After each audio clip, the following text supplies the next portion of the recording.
ನಾಮಕ್ಕೆ ಸ್ತೋತ್ರವಾಗಲಿ. 6ನೇ ಕಾರ್ಯಕ್ರಮದ ಮುಂದಿನ ಭಾಗದಲ್ಲಿ ದೇವರ ವಾಕ್ಯವನ್ನ ನಮ್ಮೊಟ್ಟಿಗೆ ಹಂಚಿಕೊಳ್ಳೋದಕ್ಕೋಸ್ಕರ ಮಧ್ಯದಲ್ಲಿರ್ತಕ್ಕಂಥ ಸೋದರ ಮತ್ತಿಯಾಸ್ ಅವರು ಸಿದ್ಧವಾಗಿದ್ದಾರೆ. ಅವರು ಬಂದು ನಮ್ಮೊಟ್ಟಿಗೆ ದೇವರ ವಾಕ್ಯವನ್ನು ಹಂಚಿಕೊಳ್ತಾರೆ. ಅದು ಅವರು ಇಂಗ್ಲಿಷ್ ನಲ್ಲಿ ಮಾಡ್ತಾರೆ, ನಾನು ಕನ್ನಡಕ್ಕೆ ಟ್ರಾನ್ಸ್ಲೇಟ್ ಮಾಡೋದಕ್ಕೆ ಪ್ರಯತ್ನ ಮಾಡ್ತೀನಿ. So I welcome to Brother Matthias to come forward and share the word of God with the church.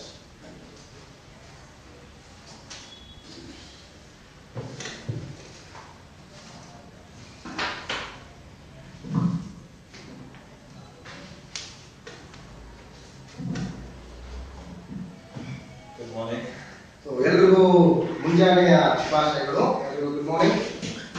Thank God that we've met again to share the word of God. So ಮತ್ತೊಂದು ಸಾರಿ ನಿಮ್ಮೊಟ್ಟಿಗೆ ನಾನು ಈ ರೀತಿಯಾಗಿ ದೇವರ ವಾಕ್ಯವನ್ನು ಹಂಚಿಕೊಳ್ತಕ್ಕಂಥ ಮಹಾ ಸೌಭಾಗ್ಯವನ್ನ ಕೊಟ್ಟಂತ ದೇವರಿಗೆ ನಾನು ವಂದನೆಯನ್ನ ಸಲ್ಲಿಸ್ತೇನೆ.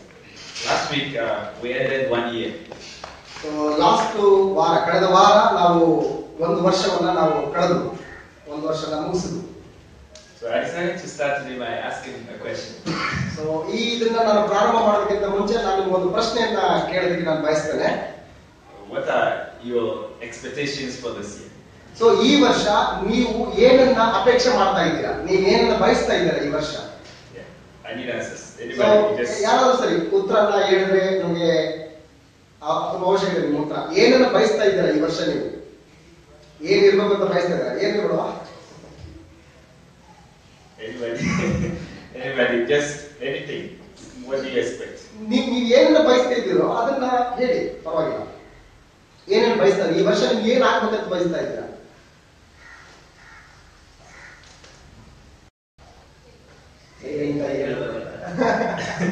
You want to say something? My models.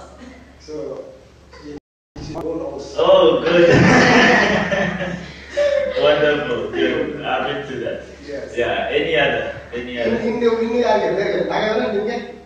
ದೇವರು ಈ ಒಂದು ಅವಕಾಶ ನಮ್ಮಲ್ಲಿ ಸದಾ ಈ ತರ ಒಂದು ದೇವ್ರ ಸನ್ನಿಧಿಯಲ್ಲಿ ಬರುವಂತ ನಮ್ಮನ್ನ ಕೊನೆ ತನಕ ಈ ತರ ಇದು ಮಾಡಲಿ ಅಂತ ನಾನು ಬಯಸ್ತೇನೆ. We want to every time I want to be in the presence of God.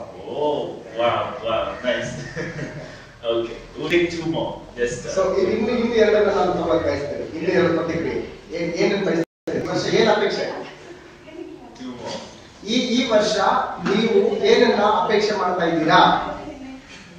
ಎಲ್ಲರೂ ಶಾಂತಿ ಸಮಾಧಾನ ಸೇವಿಸಬೇಕು. So brother wants to all people have peace. Oh, nice. Okay. Last one. ಇನ್ನು ಕೊನೆಯದಾಗಿ ಏನನ್ನು ಬಯಸ್ತಾ ಇದ್ದೀರಾ? Yes brother Mahesh Gaur. And marriage.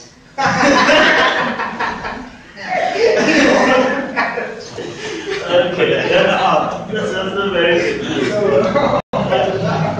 That's good. Okay, so those are very nice expectations actually. So ಇನ್ನು ಅನೇಕ ಒಳ್ಳೆ ನಾನು ಪ್ರತಿಕ್ರಿಯೆಗಳನ್ನ ನಾನು ಎದುರು ನೋಡ್ತಾ ಇದ್ದೆ. So it's very good. ಇದು ತುಂಬಾ ಚೆನ್ನಾಗಿದೆ. ಎಲ್ಲ ಅಭಿಪ್ರಾಯಗಳು. I will not tell you mine, but later on I'll share it. So ನಾನು ನಂತರ ಇದ್ರ ಬಗ್ಗೆ ನಾನು ನಿಮಗೆ ಮಾತಾಡ್ತೀನಿ. Right. So for those of you who don't know, so ನಿಮಗೆ ಸಾಮಾನ್ಯವಾಗಿ ಗೊತ್ತಿರ್ಲಿಕ್ಕಿಲ್ಲ, on the 31st night of every December, every end of the year. So ಅಂದ್ರೆ ಪ್ರತಿ ವರ್ಷದ ಕೊನೆಯ ತಿಂಗಳು ಡಿಸೆಂಬರ್ 31 ರಾತ್ರಿಯಲ್ಲಿ many churches they meet for church service. So ಅನೇಕ ಸಭೆಗಳು ಸಭೆಯಾಗಿ ಕೂಡಿ ಬರುವಂತದನ್ನ ನಾವು ನೋಡ್ತೇವೆ ಅವತ್ತು. Yeah, so what they do is mostly they do what they call crossing over church service. So they try to prepare for the new year. So ಅವ್ರು ಏನ್ ಮಾಡ್ತಾರೆ ಅಂತಂದ್ರೆ ಮುಂದಿನ ಬರುವಂತ ವರ್ಷಕ್ಕೆ ತಮ್ಮನ್ನು ತಾವು ಸಿದ್ಧಪಡಿಸಿಕೊಳ್ಳೋದಕ್ಕೆ, ತಮ್ಮನ್ನು ತಾವು ದೇವರಿಗೆ ವಿಶೇಷವಾದ ರೀತಿಯಲ್ಲಿ ನಡ್ಕೊಳ್ಬೇಕಂತ ಇರುವಂತ ಆಲೋಚನೆಯಿಂದ ಆ ರೀತಿ ಸಭೆಗೆ ಕೂಡಿ ಬಂದಿರ್ತಾರೆ. Now what happens is most at times the teachers or the preachers or the pastors who preach very nicely and tell them very nice things about what is going to happen, and give some of them even the charismatic churches and the Protestant, some of them will say they will give prophecies. This year is going to be like this year is going to be so many nice things for the next year. So ಆ ಒಂದು ದಿನದಲ್ಲಿ ಆ ರಾತ್ರಿಯಲ್ಲಿ ಪಾಸ್ಟರ್ಸ್ಗಳು, ಪ್ರೀಚರ್ಸ್ಗಳು ಅವರೆಲ್ಲರೂ ಕೂಡ ಒಳ್ಳೆ ವಿಷಯಗಳನ್ನ ಇಟ್ಕೊಂಡು ಟೀಚ್ ಮಾಡೋದಕ್ಕೆ ಸಿದ್ಧರಾಗಿರ್ತಾರೆ. ಅನೇಕ ಉಪದೇಶಗಳನ್ನ ಒಳ್ಳೆ ರೀತಿಯಲ್ಲಿ ಕೊಡ್ತಾರೆ. ನಾವು ಮುಂದಿನ ವರ್ಷ ಹಿಂಗ್ ಮಾಡ್ಬೇಕು, ಹಿಂಗಿಲ್ಲ, ಈ ರೀತಿ ತಿಳ್ಕೋಬೇಕು, ಹಾಗೆ ಅನೇಕ ವಾಗ್ದಾನಗಳನ್ನು ಕೂಡ ಅವತ್ತು ಅವರು ಕೊಡ್ತಾ ಇರ್ತಾರೆ. We couldn't meet for service. So, We could not meet for church service, alright? But still, we all have, I'm sure we prayed in our homes and we also, like what you shared, we also have expectations for this year. So ನಾವು ಆ ರೀತಿ ಸಭೆಗೆ ಕೂಡಿ ಬಂದಿರ್ಲಿಕ್ಕಿಲ್ಲ. So ನಮ್ಮ ಮನೆಗಳಲ್ಲೇನೆ ನಾವು ಈ ಒಂದು ಆಚರಣೆಯನ್ನ ಒಂದು ಸಂತೋಷನ ಪಡ್ಕೊಂಡು ಇವತ್ತು ನಾವು ಈ ರೀತಿ ಕೂಡಿ ಬಂದಿದ್ದೀವಿ ನಾವೆಲ್ಲ. So, but let us read something from 2 Timothy. So ನಾವು ದೇವರ ವಾಕ್ಯದಿಂದ ಕೆಲವೊಂದು ವಚನಗಳನ್ನ ನಾವು ನೋಡ್ಕೊಳ್ಳೋಣ. ತಿಮೋತಿಗೆ ಬರೆದ ಪೌಲನ 2ನೇ ಪತ್ರಿಕೆಯನ್ನ ನಾವು ನೋಡೋಣ. 2 Timothy chapter 3 verses 10 to 14. So ತಿಮೋತಿಗೆ ಬರೆದ ಪೌಲನ 2ನೇ ಪತ್ರಿಕೆ 3ನೇ ಅಧ್ಯಾಯ 10ನೇ ವಚನ 3:10. ನೀನಾದರೂ ನನ್ನನ್ನು ಅನುಸರಿಸುವವನಾಗಿದ್ದು ನನ್ನ ಬೋಧನೆ, ನಡತೆ, ಉದ್ದೇಶ, ನಂಬಿಕೆ, ದೀರ್ಘಶಾಂತಿ, ಪ್ರೀತಿ, ಸೈರಣೆ ಇವುಗಳನ್ನು ಅಂತಿಯೋಕ್ಯ, ಇಕೋನ್ಯ, ಲುಸ್ತ್ರ ಎಂಬ ಪಟ್ಟಣಗಳಲ್ಲಿ ನನಗೆ ಸಂಭವಿಸಿದ ಹಿಂಸೆಗಳನ್ನು, ಕಷ್ಟಾನುಭವಗಳನ್ನು ತಿಳಿದವನಾಗಿದ್ದಿ. ನಾನು ಎಂತೆಂಥ ಹಿಂಸೆಗಳನ್ನು ಸಹಿಸಿಕೊಂಡನೋ ಅವೆಲ್ಲವುಗಳಿಂದ ಕರ್ತನು ನನ್ನನ್ನು ಬಿಡಿಸಿದನು ಎಂಬುದೇ. I'll read it in English. English ಸಹೋದರರು. But you have carefully followed my doctrine, manner of life, purpose, faith, long-suffering, love, perseverance, persecutions, affliction which happened to me at Antioch, at Iconium, at Lystra. What persecutions I endured, and out of them all the Lord delivered me. Yes, all who desire to live boldly in Christ Jesus will suffer persecution. But evil men and impostors will grow worse and worse, deceiving and being deceived. But you must continue in the things which you have learned, and being assured of knowing from whom you have learned. So now, this is Paul. He was writing a letter to one young preacher. His name was Timothy. So ಪೌಲನು ಒಬ್ಬ ಯೌವನಸ್ಥನಿಗೆ, ಒಬ್ಬ ಸುವಾರ್ತಿಕನಾದಂಥ ಯೌವನಸ್ಥನಿಗೆ ಈ ಒಂದು ಪತ್ರಿಕೆಯನ್ನ ಬರೀತಾ ಇದ್ದಾನೆ. Timothy was, should I say, a student of Paul. So ಪೌಲನು ಯಾವ ರೀತಿ ಅಂತಂದ್ರೆ ಪೌಲನಿಗೆ ತಿಮೋತಿಯು ಒಬ್ಬ ಶಿಷ್ಯನಾಗಿ ಆತನು ನಡ್ಕೊಳ್ತಾ ಇದ್ದಾನೆ. Now, in preparation for the work they were doing, the preaching work from city to city, from town to town, from village to village, they were going through so many problems. So ಅವರು ಪಟ್ಟಣದಿಂದ ಪಟ್ಟಣಕ್ಕೆ, ಹಳ್ಳಿಯಿಂದ ಹಳ್ಳಿಗೆ ಸುವಾರ್ತೆಯನ್ನು ಹೊತ್ತುಕೊಂಡು ಹೋಗುವಾಗ ಅನೇಕ ಹಿಂಸೆಗಳನ್ನ, ಅನೇಕ ಸಮಸ್ಯೆಗಳನ್ನ ಅವರು ಎದುರುಕೊಳ್ತಾ ಇದ್ದಾರೆ. So Paul wrote this letter to Timothy. So ಪೌಲನು ಈ ಪತ್ರಿಕೆಯನ್ನ ತಿಮೋತಿಗೆ ಬರೀತಾ ಇದ್ದಾನೆ, telling him these things. I want to take them one by one and see if we can. So ಈ ಎಲ್ಲಾ ವಿಷಯಗಳಲ್ಲಿ ಪೌಲನು ತಿಮೋತಿಗೆ ಬರೀತಾ ಇದ್ದಾನೆ. ಇವುಗಳಲ್ಲಿ ಒಂದೊಂದಾಗಿ ನಾನು ನಿಮಗೆ ಇವಾಗ ಕಲಿಸಲಿಕ್ಕಿದೆ. So what I wanted to say earlier was, in fact, most of the time when we become Christians, we expect that at least some things will become very easy for us. So ನಾವು ಕ್ರೈಸ್ತರಾದಾಗ ನಮಗೆ ಬಹಳ ಸುಲಭವಾಗಿರುವಂತವುಗಳನ್ನ ನಾವು ಅಪೇಕ್ಷೆ ಪಡ್ತೇವೆ. ಬಹಳ easy ಆಗಿರುವಂತ ನಮಗೆ ಬೇಕು ಅಂತ ನಾವು ಇಷ್ಟಪಡ್ತೇವೆ. Even if it is not easy, at least things should be a little okay, so that we can go ahead. So ಸಮಸ್ಯೆಗಳು ಎಷ್ಟೇ ಇದ್ರೂ ಕೂಡ ಪರವಾಗಿಲ್ಲ, ನಾವು ಮುಂದಕ್ಕೆ ಹೋಗ್ತೀವಿ ಅನ್ನುವಂಥದ್ದು ಕೂಡ ಬಹಳ ಕಷ್ಟಕರವಾಗಿ ಕಾಣಿಸುತ್ತೆ ನಮಗೆ. But Paul was telling Timothy here. So ಪೌಲನು ಇಲ್ಲಿ ತಿಮೋತಿಗೆ ಏನ್ ಹೇಳ್ತಾ ಇದ್ರು ಅಂತಂದ್ರೆ, that Timothy, for a long time you followed my teachings. So Timothy, ನೀನು ಅನೇಕ ದಿವಸಗಳಿಂದ ನನ್ನ ಬೋಧನೆಯನ್ನ, ನನ್ನ ವಿಷಯಗಳನ್ನ ನೀನು ಏನ್ ಮಾಡ್ತಾ ಇದೀಯಾ, ಅನುಸರಿಸ್ತಾ ಇದೀಯಾ. And you have been following the way I live, my manner of life. So ನಾನು ಯಾವ ರೀತಿ ಅವುಗಳಿಂದ ಜೀವಿಸಿದನೋ ಅದೇ ರೀತಿಯಾಗಿ ನೀನು ಅವುಗಳ ಮೂಲಕ ಜೀವಿಸಬೇಕು ಅನ್ನೋದನ್ನ ಇಲ್ಲಿ ಹೇಳ್ತಾ ಇದ್ದಾನೆ. You have one purpose, that is to go to heaven. So ಈ ಎಲ್ಲವುಗಳಲ್ಲಿ ನೀನು ಒಂದೇ ಉದ್ದೇಶ ಇಟ್ಕೋಬೇಕು, ಅದೇನಂದ್ರೆ ನೀನು ಪರಲೋಕಕ್ಕೆ ಸೇರಬೇಕು. You have faith in Jesus Christ. So ನೀನು ಯೇಸು ಕ್ರಿಸ್ತನಲ್ಲಿ ನಂಬಿಕೆ ಇಟ್ಕೋಬೇಕು. You have long suffering. So ನೀನು ಅನೇಕ ಕಷ್ಟಗಳನ್ನ ನೀನು ತಾಳ್ಕೊಳ್ಬೇಕು. That is, when people hurt you, it takes a very long time. You don't respond. You don't usually do things bad because people did bad things to you. So ಈ ಎಲ್ಲವುಗಳಲ್ಲಿ ಯಾವ ರೀತಿ ನಾನು ಸಹಿಸಿಕೊಂಡಿರ್ಬೇಕಂತಕ್ಕಂಥದ್ದನ್ನ, ಕೆಟ್ಟ ಸಂಗತಿಗಳಲ್ಲಿ ಕೂಡ ಯಾವ ರೀತಿ ನೀನು ತಾಳ್ಮೆಗಿರ್ಬೇಕಂತದನ್ನ ನೀನು ನನ್ನಿಂದ ನೋಡಿ ಕಲ್ತ್ಕೊಂಡಿದ್ದೆ ನೀನು. You love your neighbors, your friends, and people around you. So ನಿನ್ನ ನೆರೆಹೊರೆಯಲ್ಲಿರ್ತಕ್ಕಂಥ ಎಲ್ಲರೂ ಕೂಡ ನೀನು ಪ್ರೀತಿ ಮಾಡಬೇಕು. But Paul wanted him to also know from verse 11. So 11ನೇ ವಚನದಲ್ಲಿ ಇನ್ನೂ ಆತನಿಂದ ಏನೆಲ್ಲ ಆತ ಬಯಸ್ತಾ ಇದ್ದಾರೆ ಪೌಲನು ಅಂತಂದ್ರೆ, that there will be many times of persecution. So ಅನೇಕ ಸಾರಿ ನೀನು ಕಷ್ಟ ಅನುಭವ, ಅನೇಕ ಹೋರಾಟಗಳಲ್ಲಿ ನೀನು ಇದ್ದೀಯಾ, ಅನೇಕ ಕಷ್ಟಗಳನ್ನು ನೀನು ಸಹಿಸಿಕೊಂಡಿದ್ದೀಯಾ. There will be many problems and afflictions like what happened to him in Antioch. So ಅಂತ್ಯೋಕ್ಯದಲ್ಲಿ ಯಾವ ರೀತಿ ಹಿಂಸೆಗಳು ಅವರಿಗೆ ಎದುರಾದವು ಅಂತಕ್ಕಂಥದ್ದನ್ನ ಕೂಡ ಇಲ್ಲಿ ನೆನಪಿಸ್ತಾ ಇದ್ದಾರೆ. At Iconium, ಇಕೋನ್ಯದಲ್ಲಿಯೂ ಕೂಡ, and Lystra, ಹಾಗೆ ಲುಸ್ತ್ರದಲ್ಲಿ ಕೂಡ.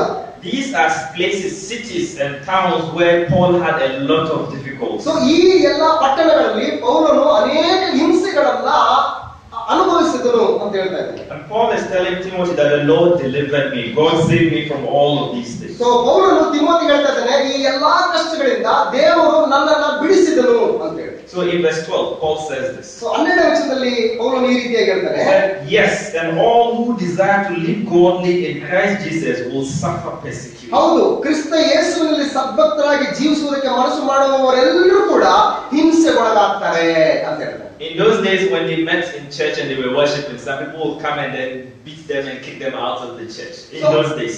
ಸೊ ಈ ದಿನಗಳಲ್ಲಿ ನಾವು ಈ ರೀತಿ ಕೂತ್ಕೊಂಡು ದೇವರ ಆರಾಧನೆ ಮಾಡಬೇಕಾದ್ರೆ ಯಾರೋ ಬರ್ತಾರೆ, ಹೊಡಿತಾರೆ, ನಮ್ಮನ್ನ ಚದರಿಸ್ತಾರೆ, ನಮ್ಗೆ ಹಿಂಸೆ ಕೊಡ್ತಾ ಇರ್ತಾರೆ. Today nobody is doing that to us.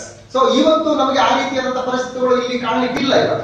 But in every day, as we go about our activities, as we do things up and down, our work and ಜೀವಿತದಲ್ಲಿ ಹೋಗುವಾಗ ಅನೇಕ ಏರಿಳಿತಗಳನ್ನ, ಅನೇಕ ಕಷ್ಟ ಸುಖಗಳನ್ನ ನಮ್ಮ ಜೀವಿತದಲ್ಲಿ ನಾವು ಅನುಭವಿಸ್ತಾ ಇರ್ತೇವೆ.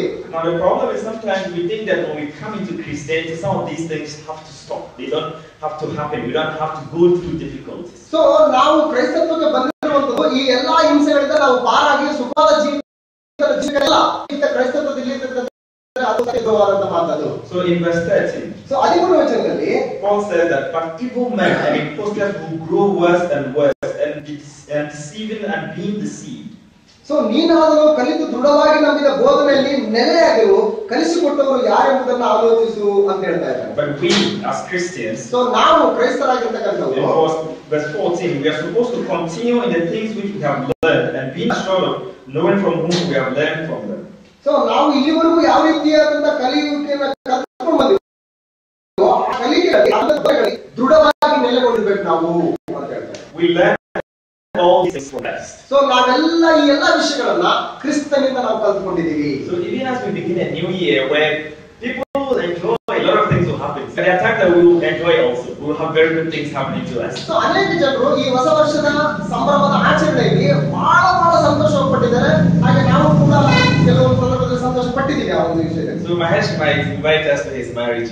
ಸೊ ಮಹೇಶ್ ಈ ವರ್ಷ ಆತನು ಏನನ್ನ ಎಕ್ಸ್ಪೆಕ್ಟೇಷನ್ ಮಾಡ್ತಾರೆ, ತಾನು ವಿವಾಹ ಆಗಬೇಕು ಅಂತ ಹೇಳಿ. Our sister will have their house. So ಸಹೋದರಿಯರು ಒಂದು ಸ್ವಂತ ಮನೆ ಬೇಕು ಅಂತ ಅವರು ಬಯಸ್ತಾರೆ ಕೂಡ. Our brother will be happy to be in the Lord always. So ಸಹೋದರ ನಾಳೆಯವರು ಕರ್ತನ ಸನ್ನಿಧಾನದಲ್ಲಿ ಯಾವಾಗಲೂ ಇರಬೇಕು ಅನ್ನೋದನ್ನ ಅವರು ಕೂಡ ಬಯಸ್ತಾ ಇದ್ದಾರೆ ಈ ವರ್ಷ. There will be peace also.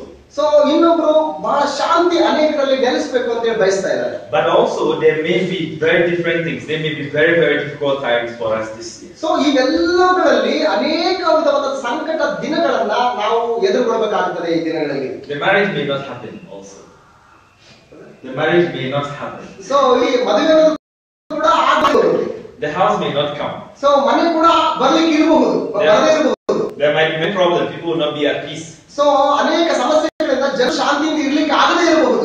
There will be a time that people, brother, will feel like, I think church is too much. Nothing is happening. I'm just going. Nothing is happening. You may be discouraged. Even you may not like to come to so church. ಸಭೆ ಹೋಗ್ತಾ ಇದೀವಿ, ಬರ್ತಾ ಇದೀವಿ, ಏನ್ ಅಂತದ್ದೇನು ವಿಶೇಷತೆ ಕಾಣಿಸ್ತಾ ಇಲ್ಲ, ಏನು ಹೋದ್ರಷ್ಟೇ ಬಿಟ್ರಷ್ಟೇ ಬಿಡೋದು ಅಂತ ಒಂದು ಆ ತಿರಸ್ಕಾರ, ಒಂದು ಬೇಸರಿಕೆ ಕೂಡ ಬರಬಹುದು ಮುಂದಿನ ದಿನಗಳಲ್ಲಿ. So what I'm trying to say is that so ಈ ಎಲ್ಲ ವಿಷಯಗಳಲ್ಲಿ ನಾನು ನಿಮ್ಗೆ ಏನ್ ಹೇಳ್ಬೇಕಂತ ಪ್ರಯತ್ನ ಪಡ್ತಾ ಇದ್ದೀನಿ. Christianity, as we begin this year, so ಈ ಕ್ರೈಸ್ತತ್ವದಲ್ಲಿ ಅಂದ್ರೆ ಈ ವರ್ಷದ ಪ್ರಾರಂಭದಲ್ಲಿ there are lots of promises, lots of good things that can happen.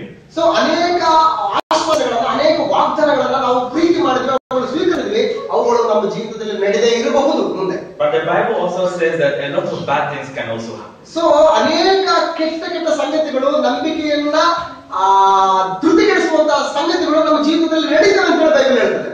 Some of us may be in accidents. So ಕೆಲವೊಂದು ಆಕ್ಸಿಡೆಂಟ್ಸ್ಗಳು, ಅಪಘಾತಗಳು ಆಗಬಹುದು. Some of us may fall sick. So ತುಂಬಾ ಜನರು ಅನಾರೋಗ್ಯದಿಂದ ಇರಬಹುದು, ಸಿಕ್ ಆಗಿರಬಹುದು. Some of us will have problems with our children. So ಅನೇಕ ಸಮಸ್ಯೆಗಳು ಮಕ್ಕಳಿಗೆ ಕಾಡ್ತಾ ಇರಬಹುದು. Some of us may have problems with our neighbors also. So ಅನೇಕ ನೆರೆಹೊರೆಯವರಿಂದ ಸಮಸ್ಯೆಗಳು ಬರಬಹುದು. The Bible says that so Bible ಆ ವಿಷಯದಲ್ಲಿ ಏನ್ ಹೇಳ್ತಂದ್ರೆ, all things work for good. So ಎಲ್ಲಾ ವಿಷಯಗಳು ನಿಮ್ಮ ಒಳ್ಳೆಯತನಕ್ಕೆ ನಡೀತವೆ, ನಿಮ್ಮ ಒಳ್ಳೆಯದಕ್ಕೋಸ್ಕರ ನಡೀತವೆ. For those who love God. So ಯಾರು ದೇವರನ್ನ ಒಳ್ಳೆಯತನವನ್ನ ಪ್ರೀತಿ ಮಾಡ್ತಾರೋ ಅವರಿಗಾಗಿ ಎಲ್ಲಾ ಕಾರ್ಯಗಳು ಅನುಕೂಲವಾಗ್ತವೆ ಅಂತ ಹೇಳ್ತಾರೆ. What does that really mean? All things work for good for those who love God. What does that really mean? So ಆ ಒಂದು ಮಾತಿನ ಅರ್ಥ ಏನು? ತನ್ನನ್ನು ಪ್ರೀತಿಸುವ ಪ್ರೀತಿಸುವವರ ಹಿತಕ್ಕಾಗಿ ಎಲ್ಲರೂ ಅನುಕೂಲವಾಗ್ತವೆ ಅಂತಕ್ಕಂಥ ಮಾತಿನ ಅರ್ಥ ಆದ್ರೆ ಏನು? 1 Corinthians ಸೊ chapter 15, ಕೊರಿಂಥದವರಿಗೆ ಬರೆದ ಮೊದಲನೇ ಪತ್ರಿಕೆ 15ನೇ ಅಧ್ಯಾಯದಲ್ಲಿ verse 19. ಸೊ ಕೊರಿಂಥದವರಿಗೆ ಬರೆದ ಮೊದಲನೇ ಪತ್ರಿಕೆ 15ನೇ ಅಧ್ಯಾಯ 19ನೇ ವಚನದಲ್ಲಿ ಈ ಜೀವಮಾನ ಕಾಲದ ಪೂರ್ತಿಗೆ ನಾವು ಕ್ರಿಸ್ತನಲ್ಲಿ ನಿರೀಕ್ಷೆ ಇಟ್ಟುಕೊಂಡದ್ದೇ ಹೊರತು ಮತ್ತೇನು ಇಲ್ಲದಿದ್ದರೆ ಎಲ್ಲಾ ಮನುಷ್ಯರಲ್ಲಿಯೂ ನಿರ್ಭಾಗ್ಯರೇ ಸರಿ. Says that ಸೊ ದೇವರು if it is in this life, so ಈ ಜೀವಮಾನ ಕಾಲದ ಪೂರ್ತಿಗೆ only in this life that we have hope in Christ, so ಈ ಜೀವಮಾನ ಕಾಲದ ಪೂರ್ತಿಗೆ ನಾವು ಕ್ರಿಸ್ತನಲ್ಲಿ ನಾವು ನಿರೀಕ್ಷೆ ಭರವಸೆ ನಂಬಿಕೆ ಇಟ್ಟುಕೊಂಡಿದ್ದೇ ಆದ್ರೆ then of all the people who are living on this earth, we are the most pitiable. So ಎಲ್ಲಾ ಮನುಷ್ಯರಲ್ಲಿಯೂ ಕೂಡ ನಾವು ದೌರ್ಭಾಗ್ಯರಾಗ್ತೀವಿ ಈ ರೀತಿಯಾಗಿ ಇಟ್ಕೊಂಡ್ರೆ, Whether we like it or not, so ಇದನ್ನ ನಾವು ಇಷ್ಟಪಡಬಹುದು ಅಥವಾ ಇಷ್ಟಪಡದೇ ಇರಬಹುದು. there will be good things happening to us. So ಒಳ್ಳೆ ವಿಷಯಗಳು ನಮ್ಮ ಜೀವಿತದಲ್ಲಿ ನಡೆಯಬಹುದು ಅಥವಾ ನಡೆಯಬಹುದು. All our dreams, ambitions, plans, and all of them may come true, and even beyond what we expect. So ನಾವು ಏನನ್ನು ಅಪೇಕ್ಷೆ ಪಡ್ತಾ ಇದೀವೋ ಅವೆಲ್ಲವುಗಳಿಗೆ ಅನುಸಾರವಾಗಿ ಬರಬಹುದು ಅಥವಾ ಅನುಸಾರವಲ್ಲದೆ ಇರತಕ್ಕಂಥ ವಿಷಯಗಳು ಬರಬಹುದು. It is also possible that none of them will come true. So ಯಾವ ಈ ವಿಷಯಗಳಲ್ಲಿ ನಾವು ಬರ್ತೀವೋ ಅದರಲ್ಲಿ ದೃಢವಾಗಿರೋದಕ್ಕೆ ನಾವು ಪ್ರಯತ್ನ ಪಡಬೇಕು ಅಂತ ಹೇಳಿ. Let's look at Romans chapter 8, so ರೋಮಪುರದವರು ಬರೆದ ಪತ್ರಿಕೆ 8ನೇ ಅಧ್ಯಾಯದಲ್ಲಿ verse 28 to 30. ಸೊ 28ನೇ ವಚನದಲ್ಲಿ ರೋಮಪುರದವರು ಬರೆದ ಪತ್ರಿಕೆ 8ನೇ ಅಧ್ಯಾಯ 20ನೇ ವಚನದಲ್ಲಿ ಇದರಿಂದ ದೇವರ ಸಂಕಲ್ಪದ ಮೇರೆಗೆ ಕರೆಯಲ್ಪಟ್ಟು ಆತನು ಪ್ರೀತಿಸುವವರ ಹಿತಕ್ಕಾಗಿ ಎಲ್ಲಾ ಕಾರ್ಯಗಳು ಅನುಕೂಲವಾಗುತ್ತವೆ ಎಂದು ನಮಗೆ ಗೊತ್ತದೆ. So Romans chapter 8 verse 28 says, to 30, and we know that all things work together for good to those who love God, to those who are the called according to his purpose. For whom we foreknew, he also predestined to be conformed to the image of his Son, that he might be the firstborn among many brethren. Moreover, whom he predestined, these he also called. Whom he called, these also justified, and whom he justified, he also glorified. So ಇದಲ್ಲದೆ ದೇವರ ಸಂಕಲ್ಪದ ಮೇರೆಗೆ ಕರೆಯಲ್ಪಟ್ಟು ಆತನನ್ನು ಪ್ರೀತಿಸುವ ಹಿತಕ್ಕಾಗಿ ಎಲ್ಲಾ ಕಾರ್ಯಗಳು ಅನುಕೂಲವಾಗುತ್ತವೆ ಎಂದು ನಮಗೆ ಗೊತ್ತದೆ. ಯಾಕಂದ್ರೆ ದೇವರು ತನ್ನ ಮಗನಿಗೆ ಅನೇಕ ಮಂದಿ ಸಹೋದರರಿದ್ದು ಅವರಲ್ಲಿ ಆತನೇ ಹಿರಿಯನಾಗಿರಬೇಕೆಂದು ಉದ್ದೇಶಿಸಿ ತಾನು ಯಾರನ್ನು ತನ್ನವರೆಂದು ಮೊದಲು ತಿಳ್ಕೊಂಡನೋ ಅವರನ್ನು ಆರೋಪವುಳ್ಳವರಾಗುವುದಕ್ಕೆ ಮೊದಲೇ ನೇಮಿಸಿದನು.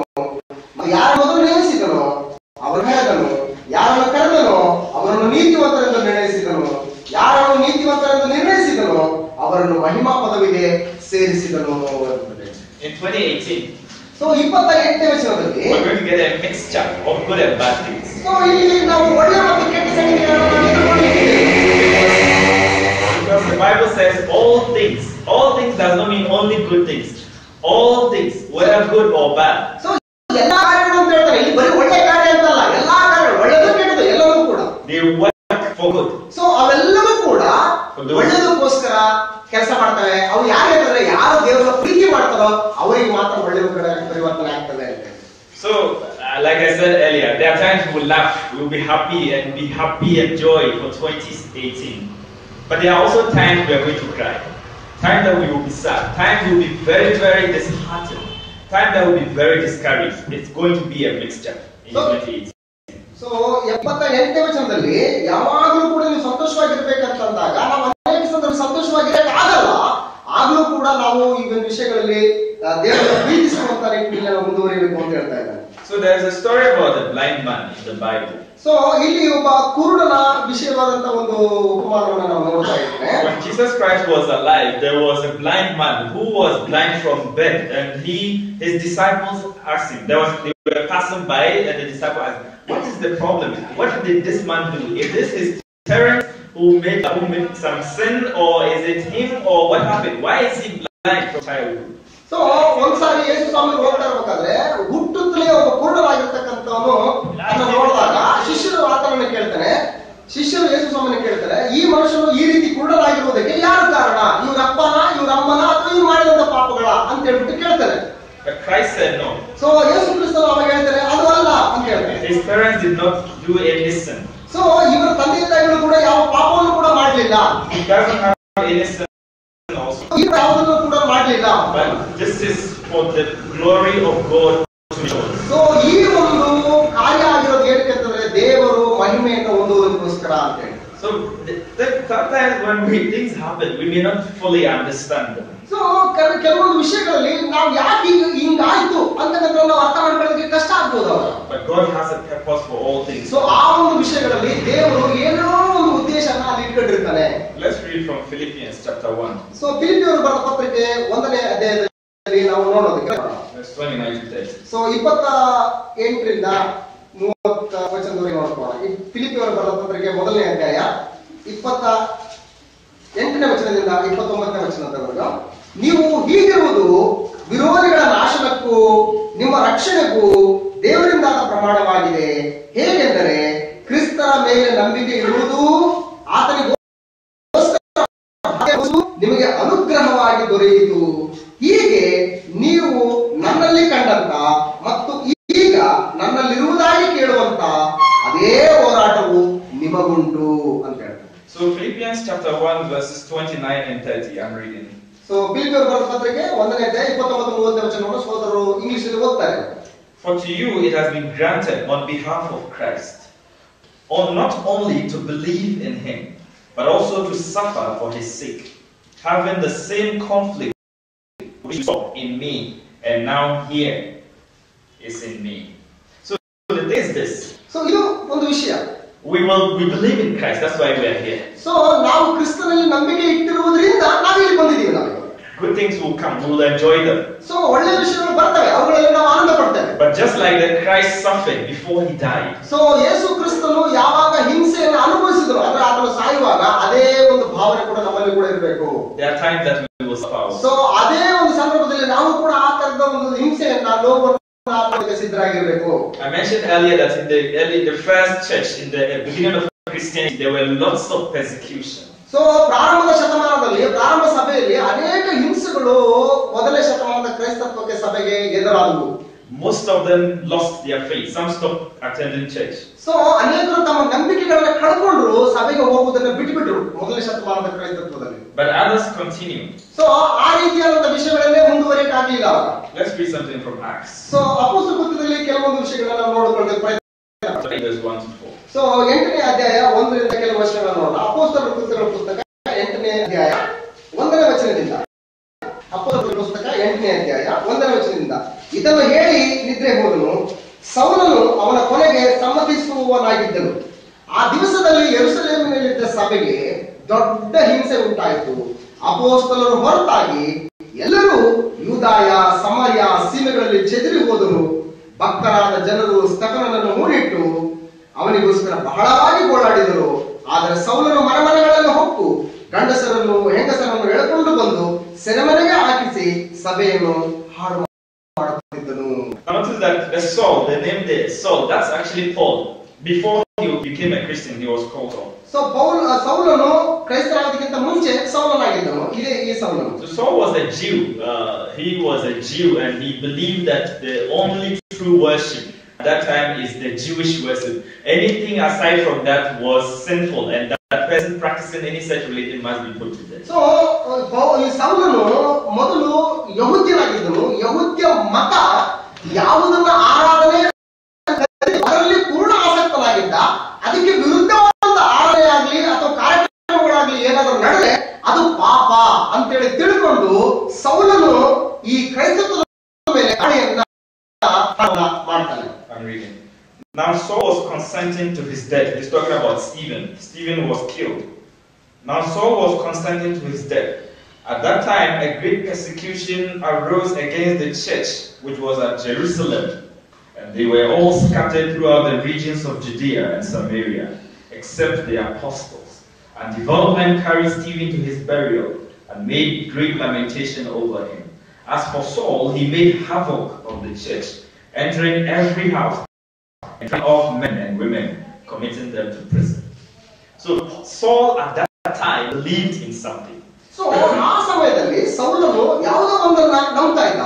And because of his belief, he made sure anybody who believed in Christianity was killed. Whether you were meeting in a church like this, or meeting in somebody's house, or hiding somewhere and worshiping, he will make sure they drag you to prison or ಅವನು ಯಾವುದನ್ನು ನಂಬಿದ್ದನೋ ಆ ನಂಬಿಕೆಗೆ ವಿರುದ್ಧವಾದಂತ ಕಾರ್ಯಕ್ರಮಗಳು ಏನಾದರೂ ನಡೆದಾಗ ಆತನು ಉಗ್ರನಾಗಿ ಕೋಪವುಳ್ಳವನಾಗಿ ಲೆಕ್ಕ ಇಲ್ಲದೆ ಎಲ್ಲರೂ ಒಡೆದು ಎಳ್ಕೊಂಡು ಅವ್ರನ್ನ ತಗೊಂಡೋಗಿ ಹಿಂಸೆ ಮಾಡಿ ಸೆರೆಮನೆಗೆ ಹಾಕ್ತಾ ಇದ್ದ. So like I said, maybe today nobody will come and drag us to prison, at least for now. So ಈ ಸಂದರ್ಭದಲ್ಲಿ ನಮ್ಮನ್ನ ಯಾರು ಕೂಡ ಆ ರೀತಿಯಾಗಿ ಎಳ್ಕೊಂಡು ನಮ್ಮನ್ನು ಹಿಂಸೆ ಪಡಿಸಿ ಸೆರೆಮನೆಯಲ್ಲಿ ಹಾಕುವಂತ ಸ್ಥಿತಿಗಳಿಲ್ಲ. But there may be many other problems in our homes or even at our workplace or even from our neighbors which may drag us away from the church. So ಈ ಸಮಸ್ಯೆ ಇಲ್ಲಿರ್ಲಿಕ್ಕಿಲ್ಲ, ಆದ್ರೆ ನಮ್ಮ ಅನುದಿನದ ಜೀವನದಲ್ಲಿ ನಮ್ಮ ಕೆಲಸ ಹೊರೆಯವರಲ್ಲಿ ಈ ರೀತಿಯ ಸಮಸ್ಯೆಗಳು ನಮ್ಮನ್ನ ಕಾಡಬಹುದು, ನಮ್ಮನ್ನ ಹಿಂದಕ್ಕೆ ಎಳ್ಕೊಂಡು ಹೋಗಬಹುದು. We have to be very careful. So ಆದ್ರಿಂದ ನಾವು ಬಹಳ ಜಾಗೃತಿಯಿಂದ ಇರಬೇಕು. Now in the Bible we read of very good stories like the story of Job.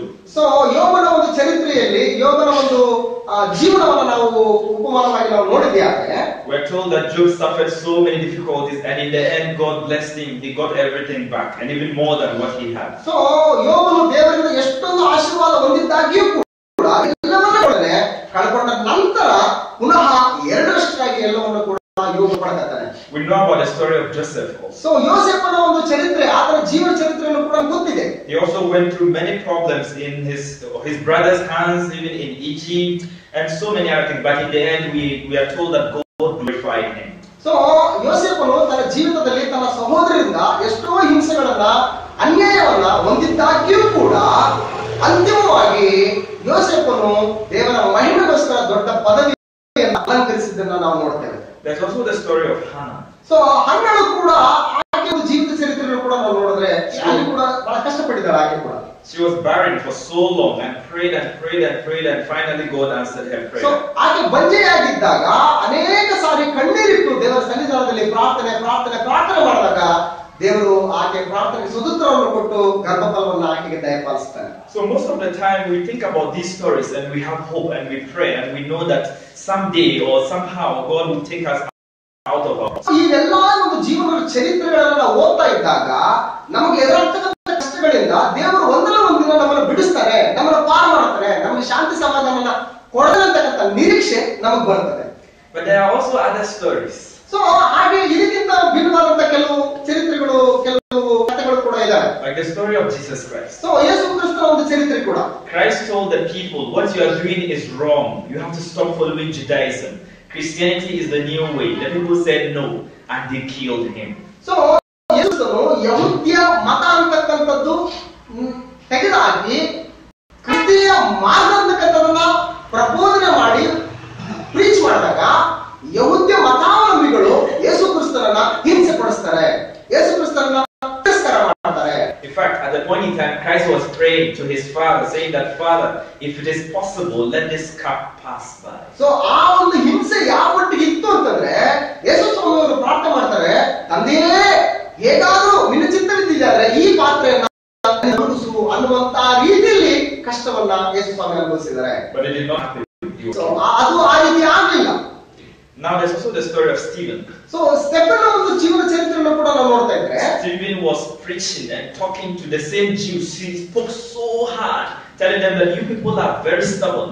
You don't want to listen to the word of God. He preached so hard, but you know what they did? They killed him. So ಇಲ್ಲಿ Stephen ಕೂಡ ಯಹೂದ್ಯರಿಗೆ ಉದ್ದೇಶಿಸಿ ಏನಂತಂದ್ರೆ, ಓ ಚಂಡಿಗಳೇ, ಮನಶುದ್ಧಿಯು ಕರ್ಣಶುದ್ಧಿ ಇಲ್ಲದವರೇ, ನಿಮ್ಮ ಯಾವಾಗಲೂ ನನ್ನನ್ನು ಎದುರಿಸುವರಾಗಿದ್ದೀರಿ ಅಂತೇಳಿ ಖಂಡಿಸಿ ದೇವರ ರಾಜ್ಯದ ವಿಷಯದಲ್ಲಿ ಪ್ರಕಟಣೆ ಮಾಡುವಾಗ ಆತನು ಹಿಂಸೆಗೆ ಒಳಗಾಗ್ತಾನೆ. So some of our prayers will be answered. So ಅದೇ ಹಾಗೆಯೇ ಕೆಲವೊಂದು ವಿಷಯಗಳಲ್ಲಿ ನಮ್ಮ ಪ್ರಾರ್ಥನೆಗೆ ಉತ್ತರ ಅಂತಕ್ಕಂಥದ್ದು ಬರ್ಲಿಕ್ಕಿಲ್ಲ. But some will not be answered. So ಕೆಲವೊಂದು ವಿಷಯಗಳಲ್ಲಿ ಬರಬಹುದು ಅವಾಗ. The Bible tells us so. So ಕೆಲವು ವಿಷಯಗಳನ್ನ ಬೈಬಲ್ ನಮ್ಗೆ ಹೇಳ್ತಿದೆ. Now, but our hope is summarized in one of these few verses. So ಈ ಕೆಲವು ವಚನಗಳಿಂದ ನಮ್ಮ ಒಂದು ನಂಬಿಕೆಯನ್ನ ದೃಢಪಡಿಸಿಕೊಳ್ಳೋದಕ್ಕೆ Colossians chapter 3 verse 1 to 4. So ಕೊಲೊಸ್ಸೆಯವರು ಬರೆದ ಪತ್ರಿಕೆ 3ನೇ ಅಧ್ಯಾಯ 1ರಿಂದ 3ನೇ ವಚನದವರೆಗೂ, ಕೊಲೊಸ್ಸೆಯವರು ಬರೆದ ಪತ್ರಿಕೆ 3ನೇ ಅಧ್ಯಾಯ 1ರಿಂದ 3ನೇ ವಚನದವರೆಗೂ, ಆದ ಕಾರಣ ನೀವು ಕ್ರಿಸ್ತನೊಂದಿಗೆ ಎಬ್ಬಿಸಲ್ಪಟ್ಟಿರುವುದರಿಂದ ಮೇಲಿರುವವುಗಳನ್ನು ಹುಡುಕಿರಿ, ಅಲ್ಲಿ ಕ್ರಿಸ್ತನು ದೇವರ ಬಲಗಡೆಯಲ್ಲಿ ಆಸನಾರೂಢನಾಗಿದ್ದಾನೆ. ಮೇಲಿರುವಂತವುಗಳ ಮೇಲೆ ಮನಸ್ಸಿಡ್ರಿ, ಭೂ ಸಂಬಂಧವಾದವುಗಳ ಮೇಲೆ ಇಡಬೇಡ್ರಿ, ಯಾಕೆಂದ್ರೆ ನೀವು ಸತ್ತಿರಲ್ಲ. ನಿಮ್ಮ ಜೀವವಿಟ್ಟದೆ ನಮಗೆ ಜೀವವಾಗಿರುವ ಕ್ರಿಸ್ತನು ಪ್ರತ್ಯಕ್ಷನಾಗುವಾಗ ನೀವು ಸಹ ಆತನ ಜೊತೆಗೆ ಭಾವದಿಂದ ಕೂಡಿದವರಾಗಿ ಪ್ರತ್ಯಕ್ಷರಾಗುವಿರಿ ಅಂತೇಳಿ. Verse 1. If then you were raised with Christ, seek those things which are above, which Christ is, sitting at the right hand of God. Set your mind on things above, not on things on the earth. For you died, and your life is hidden with Christ in God. When Christ, who is our life, appears, then you also will appear with him in glory. This is what the Bible is trying to say. So ಈ ಒಂದು ವಿಷಯವನ್ನ Bible ಹೇಳೋದಕ್ಕೆ ಪ್ರಯತ್ನಿಸ್ತಾರೆ. That once we are in Christ, so ಒಂದು ಸಾರಿ ನಾವು ಕ್ರಿಸ್ತನಲ್ಲಿ ಇದ್ರೆ our life is hidden in Christ. So ನಮ್ಮ ಜೀವವು ಕ್ರಿಸ್ತನಲ್ಲಿ ಮರೆಯಾಗಿಡುತ್ತದೆ. And the life of Christ is hidden in his Father. So Yesu ಕ್ರಿಸ್ತನ ಜೀವವು ಕೂಡ ಎಲ್ಲಿದೆ ಅಂದ್ರೆ ತಂದೆಯಾದ ದೇವರಲ್ಲಿ ಮರೆಯಾಗಿಟ್ಟಿದೆ. So what we have to do is to set our eyes on things that are in heaven. So ಹಾಗಾದ್ರೆ ನಾವು ಏನ್ ಮಾಡ್ಬೇಕಂದ್ರೆ ನಮ್ಮ ಕಣ್ಣುಗಳು ಮೇಲಿರುವಂತವುಗಳನ್ನ ಹುಡುಕ್ಬೇಕು. When good things happen, we can be happy and enjoy and thank God for it. So ನಮ್ಗೆ ಒಳ್ಳೆ ಆ ವಿಷಯಗಳಲ್ಲಿ ಸಂತೋಷ ಪಡೋಣ, ಆನಂದ ಪಡೋಣ. When bad things happen, so ಕೆಟ್ಟ ವಿಷಯಗಳು ನಮ್ಮ ಜೀವಿತದಲ್ಲಿ ನಡೆದಾಗ we still have to thank God. So ನಾವು ತೃಪ್ತಿಗೆಡಬಾರದು. The reason is we are not here just because of this life. So ಯಾಕೆಂತಂದ್ರೆ ನಾವು ಇಲ್ಲಿಯವರಲ್ಲ, ನಾವು ಮೇಲಿನವರು.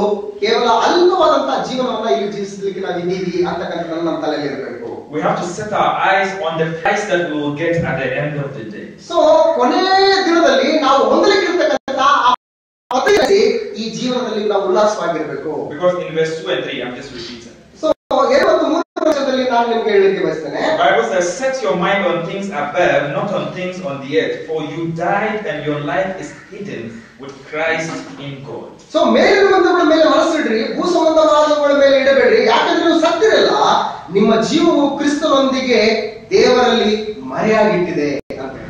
Apart from that, there's also the book of Ecclesiastes. So ಪ್ರಸಂಗಿ ಪುಸ್ತಕದಲ್ಲಿ ಕೂಡ ಇದಕ್ಕೆ ಹೊರತಾಗಿ ಇನ್ನೂ ಕೆಲವು ವಿಷಯಗಳನ್ನ ನಮಗೆ ವಾಕ್ಯ ತಿಳಿಸಲಿಕ್ಕೆ. Chapter 1, verses 1. ಸೊ ಪ್ರಸಂಗಿ ಪುಸ್ತಕ 1ನೇ ಅಧ್ಯಾಯ 1ನೇ ವಚನದಿಂದ ಕೆಲವು ವಚನಗಳನ್ನ ನಾವು ನೋಡಿದ್ದೇವೆ. ಪ್ರಸಂಗಿ ಪುಸ್ತಕ 1ನೇ ಅಧ್ಯಾಯ 1ನೇ ವಚನದಿಂದ ದಾವೀದನ ಮಗನು ಯೆರೂಸಲೇಮಿನಲ್ಲಿ ಆಳುವ ಅರಸನು ಆಗಿದ್ದ ಪ್ರಸಂಗಿಯ ಮಾತುಗಳು. ಪ್ರಸಂಗಿಯು ಹೀಗೆ ಹೇಳುತ್ತಾನೆ, ವ್ಯರ್ಥವೇ ವ್ಯರ್ಥ, ವ್ಯರ್ಥವೇ ವ್ಯರ್ಥ, ಸಮಸ್ತವೂ ವ್ಯರ್ಥ. ಮನುಷ್ಯನು ಈ ಲೋಕದಲ್ಲಿ ಪಡುವ ಎಲ್ಲ ಪ್ರಯಾಸದಿಂದ ಅವನಿಗೆ ಲಾಭ. ಒಂದು ತಲಾಂತರವು ಗತಿಸುವುದು, ಇನ್ನೊಂದು ತಲಾಂತರವು ಬರುವುದು. ಭೂಮಿ ಆದರೂ ಶಾಶ್ವತವಾಗಿ ನಿಲ್ಲುವುದು. ಸೂರ್ಯನು ಇಳಿಯುವನು, ಒಟ್ಟ ಸ್ಥಾನಕ್ಕೆ ಹಸುರುಸಲಾಗಿ ತಿರುಗಿ ಓಡುವನು ಅಂತೇಳಿ. The words of the preacher, the son of David, came in Jerusalem. Verse 2. Vanity of vanities, says the preacher. Vanity of all vanities. All is vanity. What profit has a man from all his labor in which he toils under the sun? One generation passes away and another generation comes, but the earth abides forever. The sun also rises and the sun goes down and hastens to the place where it goes. This is a message for us. So ಈ ಒಂದು ಸಂದೇಶ ನಮಗೆ ಈಗ ಪ್ರಸ್ತುತವಾಗಿ ಕೊಡ್ತಾ ಇದ್ದಾರೆ. That we may experience very interesting time, very, very nice things. So ನಾವು ಅನೇಕ ಒಳ್ಳೆಗಳನ್ನ ಅಪೇಕ್ಷೆ ಪಡ್ತೀವಿ, ಇಷ್ಟಪಡ್ತೀವಿ, ಎದುರು ನೋಡ್ತೀವಿ. But bad things may also happen. But at the end of the day, that is not what matters. What matters is what we expect to have. So ಕೆಟ್ಟ ವಿಷಯಗಳು ಕೂಡ ಸಂಭವಿಸಿದಾಗ ಅಂತಿಮವಾಗಿ ನಮ್ಗೆ ಏನ್ ಸಂಭವಿಸ್ತದೆ ಅಂತಕ್ಕಂಥ ಆಲೋಚನೆ ಇಲ್ಲಿ ನಾವು ಇರಬೇಕು ಅಂತ ನಮಗೆ ವಾಕ್ಯ ಹೇಳ್ತದೆ. Because in Revelation chapter 12. So ಪ್ರಕಟಣೆ ಗ್ರಂಥ 12ನೇ ಅಧ್ಯಾಯದಲ್ಲಿ. ಸೊ ಪ್ರಕಟಣೆ ಗ್ರಂಥ 14ನೇ ಅಧ್ಯಾಯ 14th chapter 14ನೇ ಅಧ್ಯಾಯ ಪ್ರಕಟಣೆ ಗ್ರಂಥ 14ನೇ ಅಧ್ಯಾಯ ಸೊ 12 ಮತ್ತು 13ನೇ ವಚನದಲ್ಲಿ.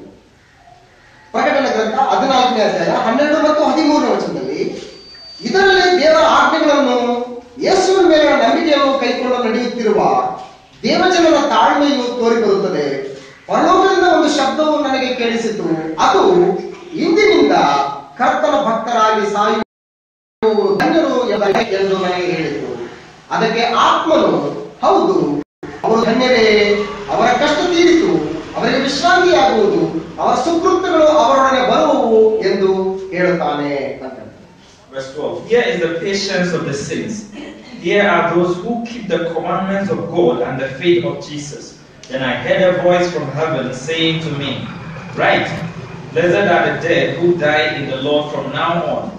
Yes, says the Spirit, that they may rest from their labors and their works will follow them. Again in Revelation chapter 2 verse 10.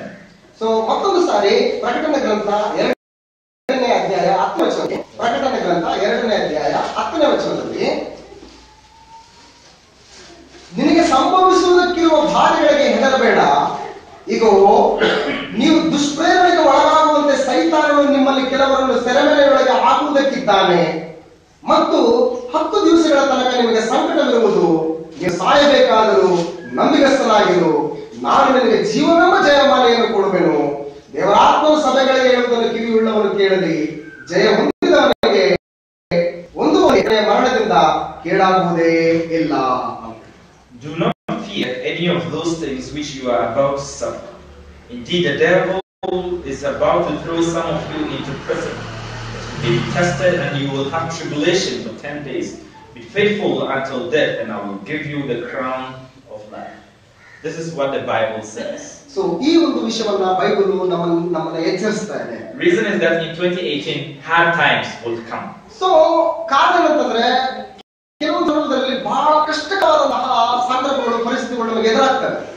Another reason is we will have family problems here and there. So ಇಲ್ಲಿ ಮತ್ತು ಕುಟುಂಬ ಸಮಸ್ಯೆಗಳು ಕೂಡ ನಮಗೆ ಎದುರಾಗ್ತವೆ. We may fall sick, sickness will come like this. So ಕೆಲವೊಂದು ಸಂದರ್ಭದಲ್ಲಿ ಆರೋಗ್ಯ ವಿಷಯದಲ್ಲಿ ಅನಾರೋಗ್ಯತೆ ನಮ್ಮನ್ನ ಕಾಡ್ತದೆ. We will have financial problems. We will not have enough money to do what we want to do. So ಕೆಲವೊಂದು ವಿಷಯದಲ್ಲಿ ಆರ್ಥಿಕ ಸಮಸ್ಯೆ ನಮಗೆ ಎದುರಾಗ್ತದೆ. ನಾವೇನೋ ಮಾಡ್ಬೇಕಂತಿದೀವಿ, ಅದಕ್ಕೆ ತಕ್ಕಂತ ಹಣ ನಮ್ಮಲ್ಲಿ ಇರ್ಲಿಕ್ಕಿಲ್ಲ. ಅವಾಗ Our neighbors will give us lots of problems. So ಅನೇಕ ಸಮಸ್ಯೆಗಳು, ಕಷ್ಟಗಳು ನಮಗೆ ಎದುರಾಗ್ತವೆ. This is not new. It has been happening and we know. So ಇದೇ ಹೊಸದಲ್ಲ, ಇದು ಅನೇಕ ಸಂದರ್ಭಗಳು ನಮ್ಮ ಜೀವಿತದಲ್ಲಿ ನಡೀತಾ ಇಲ್ಲಿವರೆಗೂ ಬಂದಿದೆ. But the Bible says we shouldn't focus on those things. So Bible ಹೇಳ್ತದೆ ಈ ಎಲ್ಲಾ ವಿಷಯಗಳಲ್ಲಿ ನಿನ್ನ ಕೇಂದ್ರವನ್ನ, ನಿನ್ನ ಒಂದು ಗಮನವನ್ನ ನೀನು ಕೇಂದ್ರೀಕರಿಸಬೇಡ. We should set our eyes on the prize above. So ನಿನ್ನ ಗಮನ ಎಲ್ಲಿರ್ಬೇಕಂತಂದ್ರೆ, ನಿನ್ನ ಕಣ್ಣುಗಳು ಎಲ್ಲಿರ್ಬೇಕಂತಂದ್ರೆ ಮೇಲಿರುವಂತವುಗಳನ್ನು ಹುಡುಕ್ಬೇಕು, ಅವುಗಳಿಗೆ ನೀನು ಅಪೇಕ್ಷೆ ಪಡಬೇಕು. So similarly in Matthew chapter 22, so ಅದಕ್ಕೆ ಹೋಲಿಕೆಯಾಗಿ 22ನೇ ಅಧ್ಯಾಯದಲ್ಲಿ verse 37 to 39. ಸೊ 37ರಿಂದ ಕೆಲವು ವಚನ ಮತ್ತೆ ಬರೆಸುವಾಗ, ಸೊ 22ನೇ ಅಧ್ಯಾಯ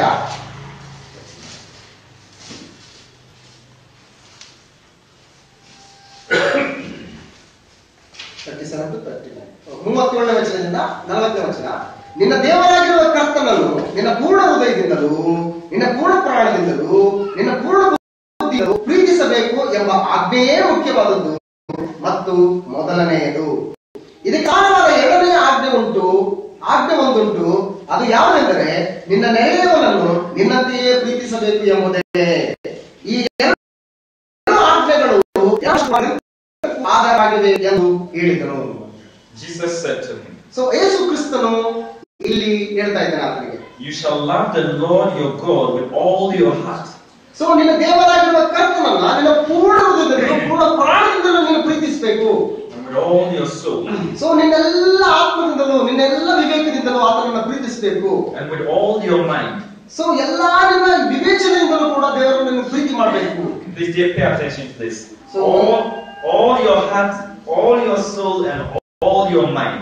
ಸೊ ಇದನ್ನು ಗಮನಿಸಿ, ನಿನ್ನ ಪೂರ್ಣ ಬುದ್ಧಿಯಿಂದಲೂ, ಪೂರ್ಣ ಹೃದಯದಿಂದಲೂ, ಪೂರ್ಣ ಪ್ರಾಣದಿಂದಲೂ ಅಂತಿದೆ. ಪೂರ್ಣ ಅನ್ನೋದಿದೆಯಲ್ಲ, ಅದನ್ನು ನೀವು ಗಮನಿಸಿ. This is the first and great commandment. So ಇದು ಮೊದಲನೇದು, ಹಾಗೆ ಬಹಳ ಗೌರವವಾದದ್ದು ಅಂತ ಹೇಳ್ತಾರೆ. The second one is like this. So ಎರಡನೇ ಆಜ್ಞೆ ಈ ರೀತಿಯಾಗಿದೆ, you shall love your neighbors as yourself. So ನಿನ್ನ ನೆರೆಯವನನ್ನ ನಿನ್ನಂತೆಯೇ ಪ್ರೀತಿ ಮಾಡಬೇಕು ಅಂತ ಹೇಳ್ತಾರೆ. When we do these 2 things, so ಯಾವಾಗ ಈ 2 ಆಜ್ಞೆಗಳನ್ನ ನಾವು ಮಾಡ್ತೀವೋ, 20 is very interesting. ಸೊ 28ನೇ ವಚನ ನಮಗೆ ಬಹಳ ಅದ್ಭುತವಾದ ರೀತಿಯಲ್ಲಿ ಪರಿಣಾಮವಾಗಿ ಸಂಭವಿಸುತ್ತದೆ. The last quotation I will read is 2 Corinthians. So ಕೊನೆಯದಾಗಿ ಒಂದು ವಚನ ನಾವು ನೋಡೋಣ. 2ನೇ ಕೊರಿಂಥದವರು ಬರೆದ ಪತ್ರಿಕೆ Chapter 5 verse 10. ಸೊ 5ನೇ ಅಧ್ಯಾಯ 10ನೇ ವಚನ. ಕೊರಿಂಥದವರು ಬರೆದ 2ನೇ ಪತ್ರಿಕೆ, 2ನೇ ಕೊರಿಂಥದವರು ಬರೆದ ಪತ್ರಿಕೆ 5ನೇ ಅಧ್ಯಾಯ 10ನೇ ವಚನದಲ್ಲಿ, ಯಾಕೆಂದರೆ ಪ್ರತಿಯೊಬ್ಬನು ತನ್ನ ದೇಹದ ಮೂಲಕ ನಡೆಸಿದ ಒಳ್ಳೆಯದಕ್ಕಾಗಲಿ ಮಾಡಿದ್ದಕ್ಕಾಗಲಿ ಸರಿಯಾಗಿ ಪ್ರತಿಫಲವನ್ನು ಹೊಂದುವುದಕ್ಕೋಸ್ಕರ ನಾವೆಲ್ಲರೂ ಕ್ರಿಸ್ತನ ನ್ಯಾಯಾಸನದ ಮುಂದೆ ಯಥಾಸ್ಥಿತಿ ಕಾಣಿಸಿಕೊಳ್ಳಬೇಕು ಅಂತ ಹೇಳ್ತಾರೆ. Bible says that. So Bible ಹೇಳ್ತಾ ಇದೆ, For we must all appear before the judgment seat of Christ, that each one may receive the thing which is done in the body according to what he has done, whether good or bad. So ಯಾಕಂದ್ರೆ ಪ್ರತಿಯೊಬ್ಬರು ತನ್ನ ದೇಹದ ಮೂಲಕ ನಡೆಸಿದ ಒಳ್ಳೆಯದಾಗಲಿ ಕೆಟ್ಟದಾಗಲಿ ಸರಿಯಾಗಿ ಪ್ರತಿಫಲನ ಹೊಂದೋದಕ್ಕೋಸ್ಕರ ನಾವೆಲ್ಲರೂ ಕ್ರಿಸ್ತನ ನ್ಯಾಯಾಸನದ ಮುಂದೆ ಯಥಾಸ್ಥಿತಿಯಲ್ಲಿ ಕಾಣಿಸಿಕೊಳ್ಬೇಕಾಗಿದೆ.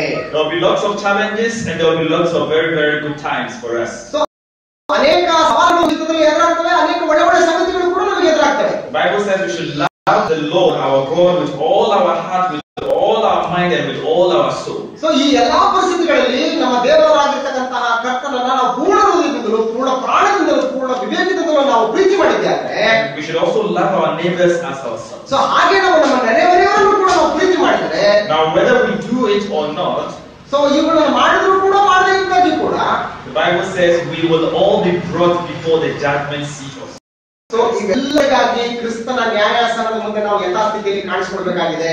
All the things that we did in secret so ಎಲ್ಲ ಗುಪ್ತವಾಗಿ ಮಾಡಿದ ವಿಷಯಗಳು ಕೂಡ ಅಲ್ಲಿ ಬಯಲಾಗ್ತವೆ ದೇವರ ಮುಂದೆ. and all the things that we did in the open, so ಎಲ್ಲ ವಿಷಯಗಳು ಬಹಿರಂಗವಾಗಿ ಮಾಡಿದವುಗಳು ಕೂಡ ದೇವರ ಮುಂದೆ ತೆರೆದಿಡಲ್ಪಡ್ತವೆ. everything will be revealed. So ಎಲ್ಲವೂ ಕೂಡ ಬಟ್ಟ ಬಯಲಾಗುವಂತ ಕಾಲ ಬಂದಿದೆ.